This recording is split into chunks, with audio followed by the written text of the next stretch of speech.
राम मंदिर उद्घाटन से पहले ओवैसी जाएंगे जेल। पुलिस की लिस्ट में कई बड़े नेताओं के नाम होंगे शामिल। सीएम योगी ने दिया ऐसा जवाब, नहीं करेगा कोई निमंत्रण पर सवाल। 2 शब्द में दिया विरोधियों को जवाब। मूर्ति नहीं, पुजारियों का भी हो गया चयन। एक ओबीसी, एक दलित पुजारी समेत 24 पुजारी करेंगे सेवा। क्या राम मंदिर उद्घाटन से पहले ओवैसी जेल जाएंगे और उनके साथ कई बड़े नेताओं की भी फाइल खुलने वाली है? हम ऐसा क्यों कह रहे हैं, ये हम आपको बताएंगे, लेकिन उससे पहले सुनिए सीएम योगी ने राम मंदिर के निमंत्रण पर सवाल उठाने वालों को कितना तगड़ा जवाब दिया है। हजारों वर्ष पहले प्रभु राम पुष्पक विमान से अयोध्या आए होंगे और अब तो अयोध्या में इंटरनेशनल एयरपोर्ट का भी उद्घाटन हो गया है। रेलवे लाइन डबल लाइन के साथ जोड़ा जा चुका है और एक स्टेशन का उद्घाटन तो प्रधानमंत्री जी ने स्वयं किया है। और अब तो अयोध्या और उसके आसपास 5-6 नए स्टेशनों का विकास किया जा रहा है। किसी को भी समस्या नहीं होगी। और यही नहीं, सड़क मार्ग से जोड़ लिया गया, रेल मार्ग से जोड़ लिया गया, वायु मार्ग से भी जोड़ लिया गया और जल मार्ग से जोड़ने की कार्रवाई भी हमारी प्रारंभ हो गई है कि आज दुनिया के अंदर भारत का सम्मान बढ़ा है। एक नए भारत का दर्शन हो रहा है। आज देखिए, अयोध्या जाने में जो लोग संकोच करते थे, अयोध्या का नाम लेने में जिनको संकोच होता था, आज वे भी कहते हैं कि हमें भी निमंत्रण मिलेगा तो हम भी जाएंगे। ये परिवर्तन है।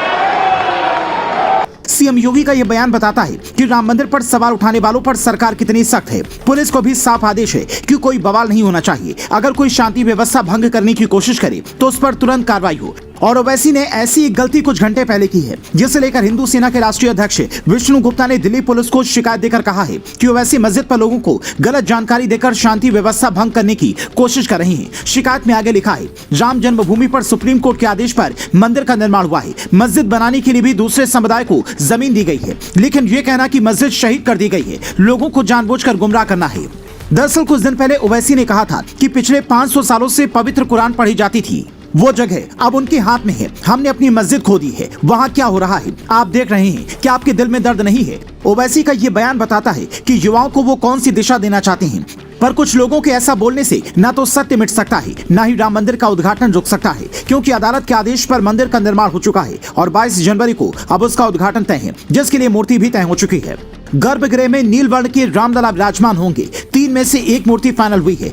51 इंच की लंबी प्रतिमा ऐसे बनाई गई है कि रामलला की 5 साल के बाल स्वरूप के दर्शन होंगे। कर्नाटक की मूर्तिकार योगी राज ने इस बात का ख्याल रखा है कि मूर्ति राजा के पुत्र और विष्णु के अवतार की तरह लगे। कमल के फूल पर विराजमान रामलला की मूर्ति की कुल ऊंचाई 8 फुट होगी।